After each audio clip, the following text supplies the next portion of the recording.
Tillie Norwood, and what AI entities mean for Hollywood. This is MacVoices.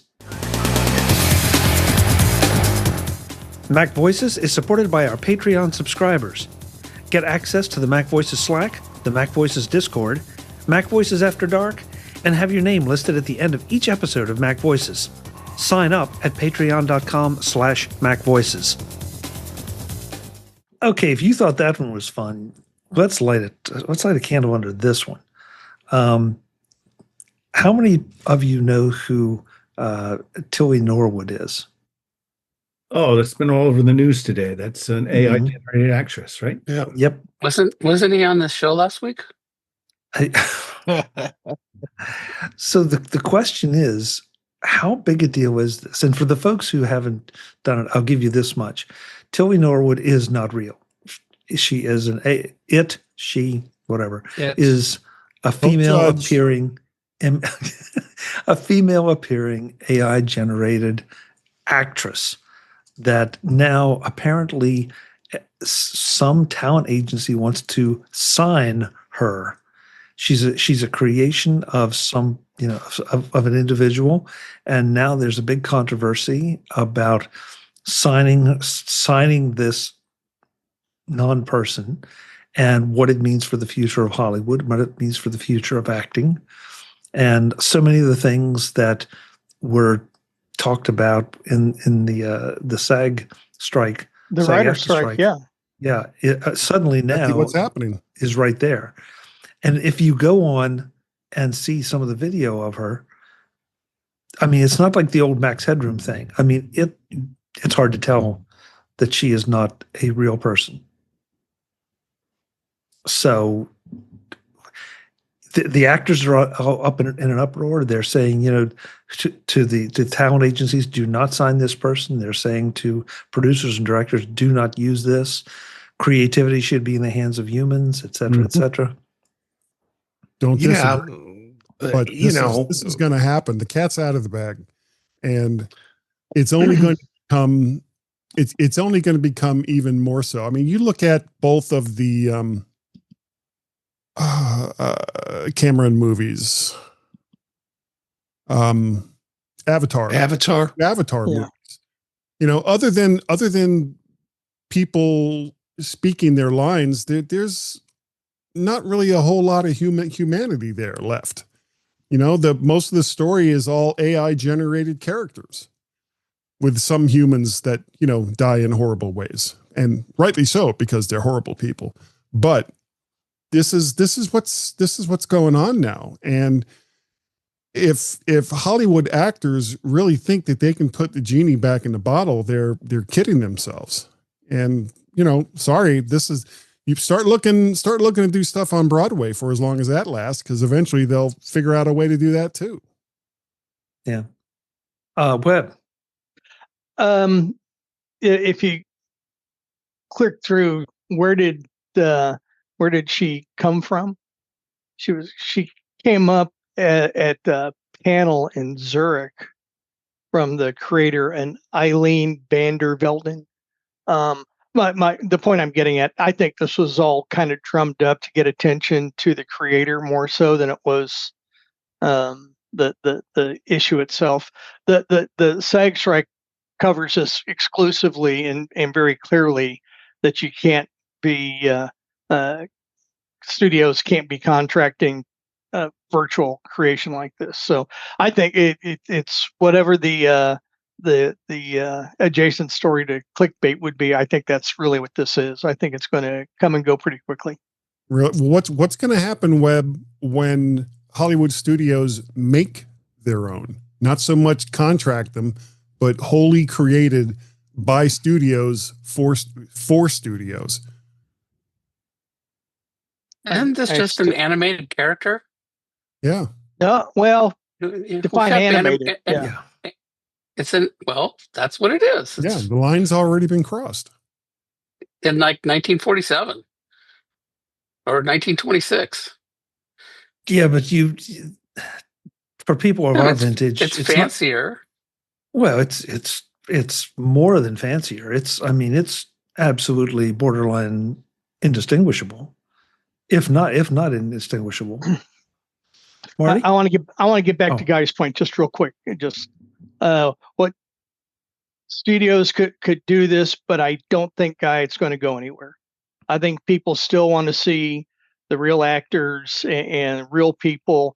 There could be cartoons, and there's animation side there. I agree with that, but I think that people are going to want to see George Clooney, and not. And how much does George Clooney cost per movie? Say what now? How much do the big stars cost per movie? A lot, 20 million. 20 for a million. big star. Yeah, Sometimes a lot more than that. sometimes more, but Well, but that's because it's that particular person. I mean, they earned it. You can get a human actor, for Peanuts. peanuts. Yeah. So it's not just George Clooney gets that because he's George Clooney. He has an. You would have to, people have a history with him, and they want to see something out of the gate just because he's in it. Marty? Yeah, this was bound to happen. And, when I read this story, was it supposed to make me really angry at Bugs Bunny? Essentially, we go back and look at the development of animation through, as Jim had alluded to, 1926, Warner Brothers. That only had actually one actor doing many of the voices. And then, we get into Avatar, and now this is just the next logical step. I think what's missing here is an opportunity for studios to say, hey, we did 10 takes of Brad Pitt doing this line, and we're all not happy with it, and neither is Brad. Let's AI this to create the image of Brad doing the line the way we want, and he wants to be able to do the line. So I think it's going to not just create new characters, but it's also going to be able to augment ones that are currently engaged. That's not why they want to do it. They want to do it to save money. But, look on YouTube now. It's full of AI voices. Yep. And some people seem to be able to, if I see something like that, it's like, yeah, stop. But clearly it must work because they keep making them. And, my wife will watch stuff like, she'll send me stuff and I'm like, why are you watching this? This is an AI voice. I don't want to hear it. But it doesn't bother her. I want to come back to that, Jim, and also to something Marty said. But Jeff, I wanted you to get in. Okay, so I'm assuming everyone's seen the meme where it's the person saying they want their AI to be doing their laundry and dishes so that they can go make art instead of making art so they can go do their laundry and dishes. And I think that just really wonderfully encapsulates the problem here. AI, while we can use these generative technologies in interesting ways, the thought that they can replace art and the humanity that goes into art, it's, Jim, it's like you asking your wife, why are you listening to this? And I could just take us down a rat hole, but I won't. I'll try and stay on topic. So, Webb, you were totally spot on when you said this has been thoroughly covered with SAG and the contracts there, and yeah, you are right. And I think I hadn't thought about it till you said it, but I think you're right. This is more about drumming up publicity for the people that created this AI persona. And it's an AI persona. To me, it's an it. Our voice assistants, regardless of how we perceive the voice, to me are an it. Same thing. But yeah, Webb, I think you were right.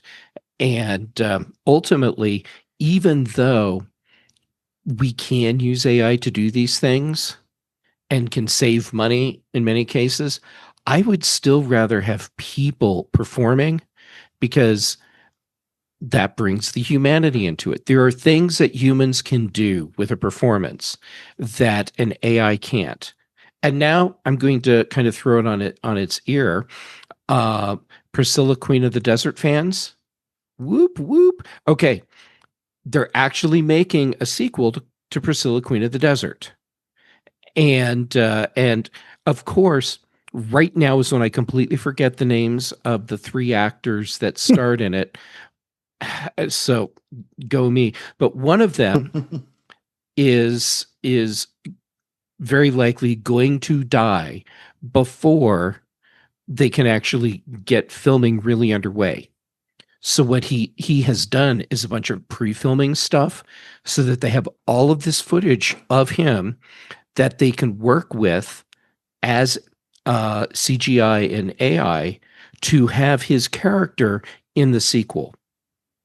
And to me, that's a very interesting way of using this technology. And it's all above board, and it's a consensual thing. Everyone's on board with it, and it will allow the movie to get made, and it will still have some of the essence of this actor, because they did all this extra footage so that they can make it work before filming actually starts. That's a very interesting use of that AI. Does that cross the line? So let me go back to something Jim said, that he has. Jim, I'm going to put words in your mouth a little bit, but you have a bias against anything that is AI generated, is what it sounded like, and that may be a little strong. But somebody had to program that AI. Somebody had to, and it's sort of the thing that Jeff is talking about. Yeah, the AI, it is performing in some fashion, but somebody's back there pulling the strings, metaphorically. I mean, there are no more strings, but yeah, but they're it basically is a bit of a puppet that is told what to say and what to do. And so, there's that. And then the point Marty brought up that I hadn't even thought about is step back a few years and look at Avatar. I mean, we had completely computer-generated characters. So, yeah, this was inevitable. And does it really matter? Look, I get the part that you'd be taking jobs from human actors. Let's leave that off to the side for a second. But you still have people directing and creating what those virtual actors do and say. So does it truly detract from the delivery of the story that's being told? And then just for Brittany, and then I'll let you go. Just for Brittany, think about what Star Wars would be without all of the virtual backgrounds and everything. The Star Wars movies have gotten so much better, all of science fiction. And so many non-science fiction movies have gotten so much better because they're shot in green screen. So they aren't on a moon somewhere, or they aren't in a jungle or whatever. They're on a soundstage with a big green screen behind them, and somebody drops the images in behind. Does that make the story any less compelling? I think right now I feel like these YouTube videos like that. I mean, it might not even be right all the time, but they had a choice of using a human narrator or using an AI narrator, and they chose to use an AI narrator. And so, to me, that's like, okay, that tells me something about your judgment, and it makes me not, trust anything you say. But that's going to change. Those narrations are getting better and better. Some of them, it's hard to tell. It's getting harder to tell. Like, is this a person, or is this, and probably in a couple of years, you won't be able to tell. And, I think there's cases where people are making videos and they feel like, oh, my voice sucks, so I don't want to do the narration. So, hey, this is great. I can still make this video and tell the story I want to tell, and use this, and that technology is getting better. So I think ultimately, yeah, this is going to happen. It doesn't matter what SAG thinks, that's going to be routed around. If nothing else, then all the movies will be made somewhere else in China or whatever. And remember, what was it, 20 years ago? Everybody was up in arms because all the animation, was being offshored, and all the American artists are losing their jobs because it's all being sent to the Philippines, and et cetera, et cetera. And, now those people all lost their jobs because it came back as computerized. So that turned out to be a whole lot of nothing. So down. yeah, ultimately, this is going to be, another aspect was drum machines. And 20 years ago, it was like, oh, there's never going to be, all drummers are going to lose their jobs. Well, there's a lot of drum machines being used, but there's still a lot of drummers that, it turns out, like, especially for live performances, people like to watch drummers. So, drummers didn't go away, but, drum machines certainly are used very, very widely. And there probably are, it's not more difficult to be a musician and make money in a lot of ways now than it was, say, 25 years ago. Yeah. Eric? Yeah, I was just gonna say my issue is really having uncredited actors kind of lumped into a group to generate something to produce content and then not giving credit back is my issue. I have no problem whatsoever if an actor or a team of actors get together to create an AI to do something that's too dangerous or too hazardous or unique or on another planet. You're still using your talent to create something, and it's credited. You can negotiate what you get paid for it, whatever. I think that's a good idea. I think Jim's right. Everything is getting more realistic, and will get used more and more. I just don't want to lose the creative spark that comes from actual real humans being involved in the process. Mm-hmm. That being said, if you can't get a book converted to audio and have to use some sort of generated thing to be able to consume the content, there's some benefit to that too. So, Eric, at the risk of being argumentative, though, I go back to my point about the AIs right now. Yeah, that's an interesting discussion. The AIs right now are being directed by humans. So is there a big difference between a director saying to Brad Pitt, raise your left arm and, wave it off to the right, or telling an AI to raise its left arm and wave off to the right? Yeah, because if you tell Brad Pitt to do it, you're supporting the future actor to, creating content or creating another AI. If you're using an AI, you only get whatever went into the creation of the AI. You might be able to attempt to direct it in a new direction, but you're not getting more abilities unless you go back to new material or combine new material.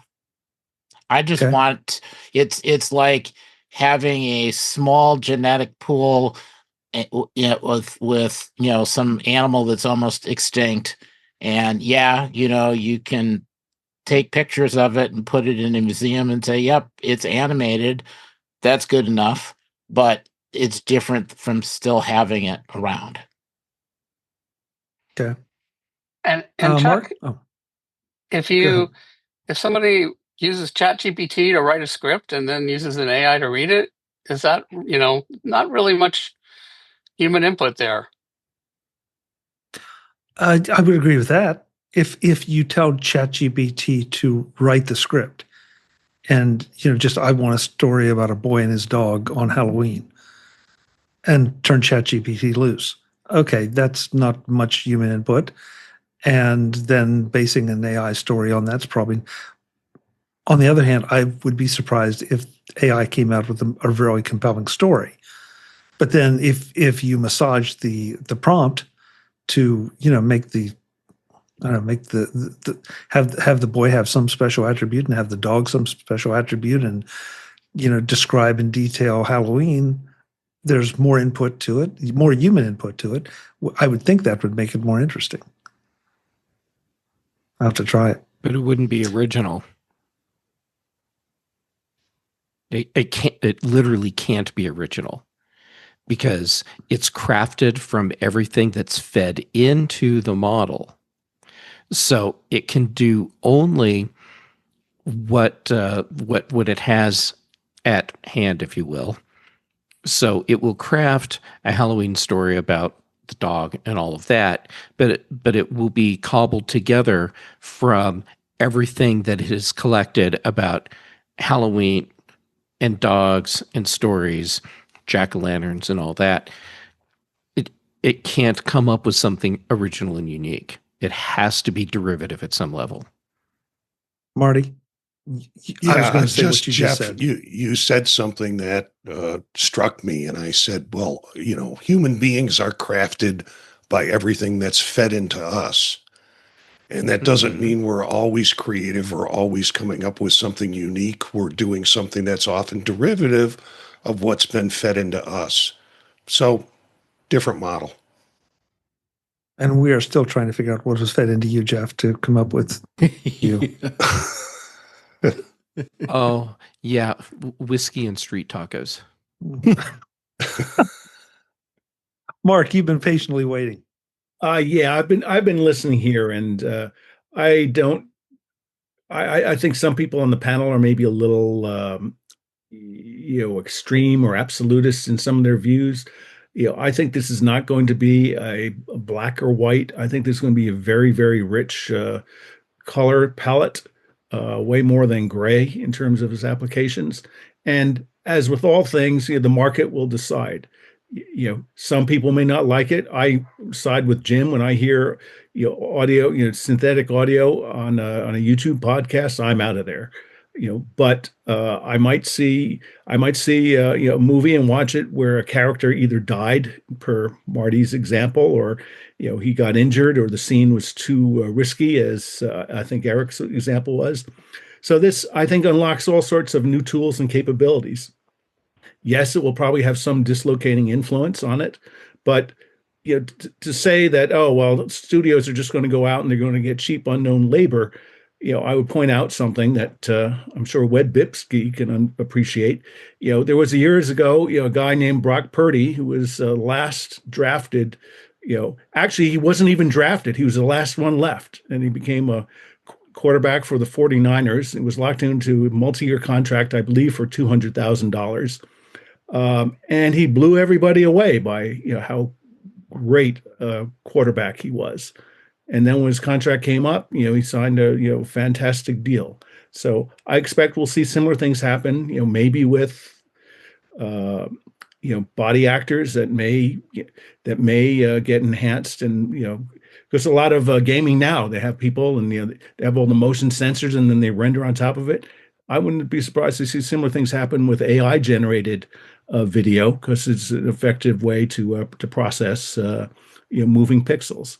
But who knows what will happen? That's part of what's so fun. Sit in your seat, grab the popcorn, go to sleep for 5 years, and wake up and take a look.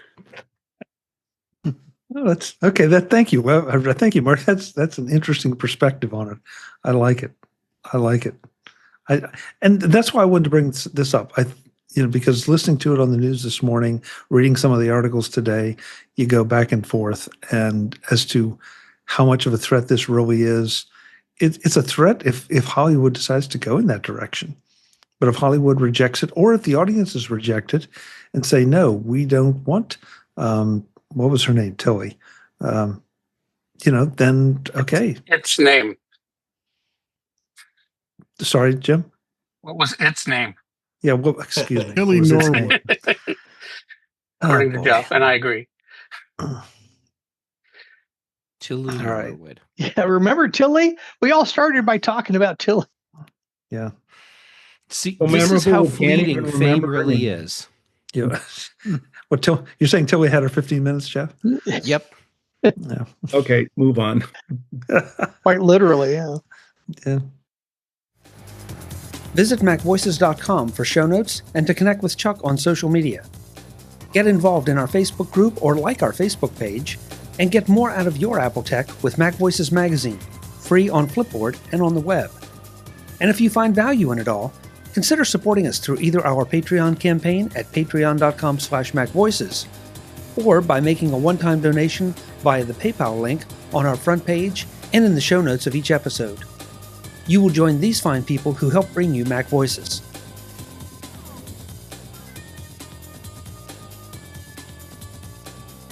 Advertising handled by Backbeat Media at backbeatmedia.com.